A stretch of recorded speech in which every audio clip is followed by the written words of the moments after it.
ખાંભા તાલુકાના માલકનેસ ગામે 30 વર્ષીય યુવકની 3 શખ્સોએ ગળા પર છરીનો જોરદાર ઘા ઝીકી હત્યા કરી નાખી હતી। મૃતક મેહુલભાઈ પુંજાભાઈ સોલંકી નામના યુવકની પત્ની સાથે આડા સંબંધો રાખનારા પ્રેમીએ ખૂની ખેલ ખેલ્યો હતો ને મૃતક યુવાનના શરીર પર છરીની ઈજાના 10 જેટલા ઘા મારી નિર્મમ હત્યા નિપજાવવામાં આવી હતી, જેમાં 3 હત્યારાઓને પોલીસે ગણતરીના કલાકોમાં ઝડપી પાડ્યા હતા અને આ ખાંભા પોલીસ મથકમાં જોવા મળતા 3 શખ્સો છે જે હત્યારાઓ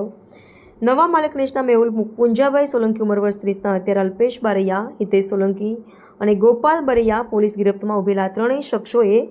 મેહુલ સોલંકીની નિર્મમ હત્યા કરી હતી, જેમાં મૃતક મેહુલ સોલંકીની પત્ની જોડે અલ્પેશ બારૈયાને પ્રેમ સંબંધ હોય અને આ પ્રેમ સંબંધની જાણ મેહુલને થતાં મેહુલ સોલંકીએ અલ્પેશ બારૈયાને માથાકૂટ થયેલ હતી। બાદ પોતાના ઘર નજીક કવેડા પાસે બેઠો હતો ત્યારે અલ્પેશ બારૈયા નીકળતા તેમને ઠપકો આપ્યો, જેમનું બંદૂક રાખીને અલ્પેશ બારૈયાએ તેમના 2 મિત્રો ગોપાલ અને હિતેશને બોલાવીને પ્રથમ ગળાના ભાગે છરીનો એક ઘા માર્યા બાદ 10 જેટલા છરીના ઘા મારીને મેહુલ સોલંકીની હત્યા કરી નાખી હતી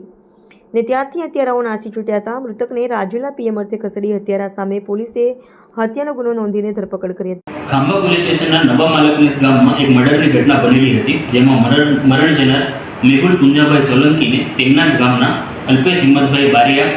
હિતેશ રાઘવભાઈ સોલંકી અને ગોપાલ ઉર્ફે ગોતડ રમેશભાઈ બારૈયાઓએ એમનું મર્ડર કરેલું હતું। આજે 3 આરોપીઓ છે એમની ખાંભા પોલીસ સ્ટેશનના હિરાસતમાં છે અને તેમની કાયદેસર અટકાયત કરવામાં આવેલી છે અને પોલીસે આગળ કાર્યવાહી હાથ ધરી છે।